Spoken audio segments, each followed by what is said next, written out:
జై శ్రీరామ్. ఈరోజు భగవద్గీత 12వ అధ్యాయం మొదటి శ్లోకం.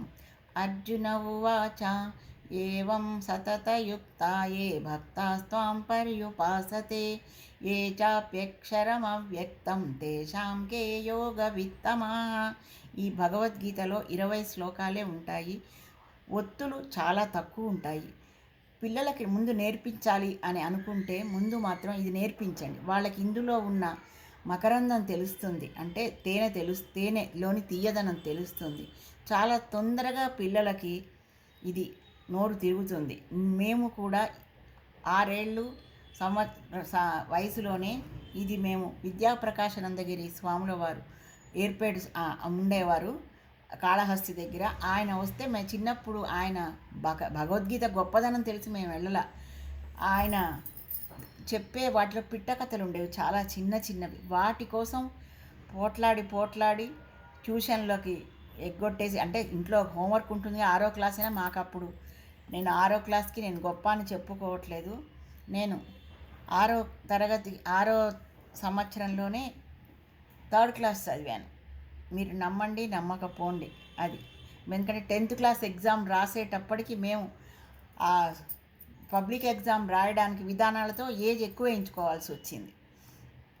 అందుకని మాకు చాలా తేలిగ్గా నోరు తిరిగింది ఆ స్వామివారు చెప్తుంటే. పిట్టకథల కోసం పోయిన వాళ్ళం భగవద్గీతను నేర్చుకొని పోటీలలో పాల్గొన్నాం. ఇక ఈరోజు సబ్జెక్టు మన హైందవ సంప్రదాయం గురించి చెప్పుతున్నా.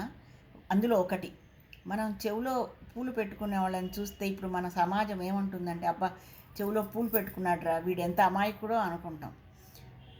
మనం కూడా ఇంత క్యాలిఫ్లవర్ పెడుతున్నావా అని అంటారు ఎవరైనా ఎక్కువ తక్కువ ఇష్టం వచ్చినట్టు మాట్లాడుతుంటే, అబద్ధాలు చెప్పి నమ్మించాలని ప్రయత్నిస్తుంటే. కానీ ఆ చెవిలో పువ్వు పెట్టుకోవడానికి వెనక ఉన్న అంతరార్థం ఏంటో తెలుసా అమ్మా?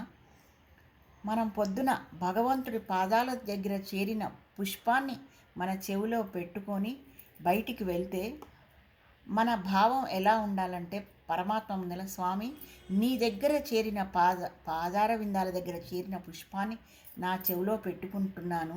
నాకు ఈ రోజున నేను ఆఫీసుకి వెళ్ళినా మిగతా ఎక్కడికి వెళ్ళినా భగవత్ సంబంధమైన విషయాలలే నా చెవిలో పడాలి స్వామి అని ఆ పువ్వుని పెట్టుకోవడం. ఆ పువ్వు పెట్టుకోవడం వల్లతో మనిషిని చూడంగానే పరమాత్మ గుర్తు రావాలి. ఈయన పూజ చేసుకొని వచ్చారు. ఆ పువ్వుతోని నమస్కరించండి. ఆ పువ్వు పెట్టుకున్న వాళ్ళకి మొహం మీద కుంకుమ పెట్టుకునేవాళ్ళు. ఏదో ఇప్పుడు గూండాయిజంగా పెట్టుకోవడం కూడా ఒక ఇదైపోయింది. కానీ దాని అంతరార్థం బొట్టు పెట్టుకోవడంలో మన ఆజ్ఞాచక్రంలో ఉన్న వైబ్రేషన్స్ మనకి కంట్రోల్ చేసుకోవడానికి ఆ బొట్టు పెట్టుకునే ఉద్దేశం.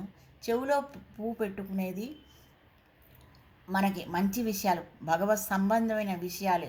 ఇంకా ఏమైనా నెగిటివ్ థింగ్స్ వస్తుంటే మీరు ఒకసారి ఆ పువ్వుని చెవుని ఇలా తడుముకోండి.